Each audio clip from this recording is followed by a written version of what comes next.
মমতা বন্দ্যোপাধ্যায়ের বাড়ির সামনে কুণাল ঘোষকে ডিম ছুঁড়ে মারার ঘটনায় রাজনৈতিক মহলে রীতিমতো শোরগোল পড়েছে।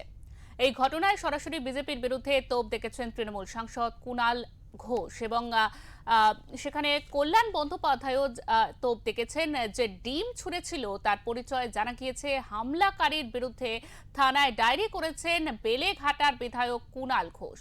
তার সাফ কথা, এভাবে তাকে আটকানো যাবে না। মমতা বন্দ্যোপাধ্যায়ের বাড়ি থেকে সবে বেরিয়েছেন কুণাল ঘোষ। এমন সময় তাকে লক্ষ্য করে ডিম ছুঁড়ে চন্দন নামে এক তরুণ। কুণাল জানিয়েছেন, অল্পের জন্য চোখটা বেঁচেছে। এই ঘটনা প্রসঙ্গে সোশ্যাল মিডিয়ায় একটি পোস্টও করেন কুণাল। সেখানে পুলিশের নিষ্ক্রিয়তার বিরুদ্ধেও ক্ষোভ উগরে দিয়েছেন তিনি। শুধু তাই নয়, আরও এক বিস্ফোরক অভিযোগ করেছেন তিনি ওই পোস্টে। লিখেছেন, মমতার বাড়ি সিআইডি রেডের সময় পুলিশের উইটনেস ছিল ওই ব্যক্তি। সিজার লিস্টেও নাকি ওরই সই। তার প্রশ্ন, তাহলে কি ওই বাড়িকে ঘিরে হামলা রেকি করানো হয়েছিল? জেড ক্যাটাগরির নিরাপত্তার প্রাক্তন মুখ্যমন্ত্রীর বাড়ি ঘিরে এসব কি? ওই হামলাকারীর গ্রেফতার চেয়েছেন কুণাল। তার জন্য ঘটনার পরেই ওর বিরুদ্ধে এফআইআর করেছেন তিনি। তার সাফ কথা, এভাবে তাকে আটকানো যাবে না। এখানে দাঁড়িয়ে আছে, কারা কারা বেরোবে অ্যাটাক করবে, এটা প্রাক্তন মুখ্যমন্ত্রীর বাড়ি। পুলিশ দাঁড়িয়ে দাঁড়িয়ে দেখছে। এইসব করে থামিয়ে রাখা যাবে না, আমি বললাম তো। আমার চোখ যেত, মাথা যেত, আর কিচ্ছু এসে যায় না। এই করে কুণাল ঘোষকে আমাদের থামিয়ে রাখা যাবে না। এইসব দূর থেকে ছোড়া জিনিস, গায়ে হাত দেওয়া মারবে, ডেড বডি পড়ে থাকবে, কিন্তু গলা বন্ধ করা যাবে না। হেঁটে এলাম, জেনে এলাম, আমার কাছে ছবি ছিল, এরা এখানে দাঁড়িয়ে আছে। এটা কি জানো, এই বিপ্লব। এটা কিছু গুন্ডাগিরি করে এসে ছুঁড়ে মারা, এগুলো বিপ্লব হচ্ছে। এই অনভিপ্রেত ঘটনায় তীব্র ক্ষোভ প্রকাশ করেছেন সাংসদ কল্যাণ বন্দ্যোপাধ্যায়।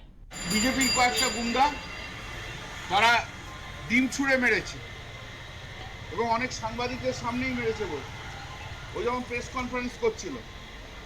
এবং এরা হচ্ছে শুভেন্দু অধিকারীর লোক। ভবানীপুর বিধানসভা, শুভেন্দু অধিকারীর বিধানসভা, সেই বিধানসভায় বিজেপির গুন্ডাগুলো এইরকমভাবে ডিম ছুঁড়ে মারছে। এবং সেদিন আপনাদের সামনে আমি বলেছিলাম যে সিআইডি যাদের নিয়ে এসছে দুটো সিভিল উইটনেস, সেই সিভিল উইটনেস হচ্ছে বিজেপির উইটনেস এবং তারা বিজেপির লোক।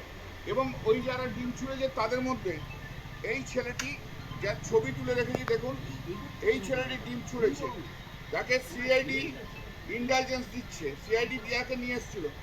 এই ছেলেটি, এই ছেলেটি বিজেপির গুন্ডা, শুভেন্দু অধিকারীর লোক, বিজেপির গুন্ডা, ডিম ছুঁড়ে মারছে। মমতা বন্দ্যোপাধ্যায়ের বাড়ি থেকে বেরিয়ে সাংবাদিকদের সঙ্গে কথা বলতে যাওয়ার সময় আচমকাই কুণাল ঘোষের কাছাকাছি চলে আসে কালো জামা পরা এক যুবক। তার মাথা লক্ষ্য করে ডিম ছুঁড়ে মারে। জানা গিয়েছে ওই হামলাকারীর নাম চন্দন।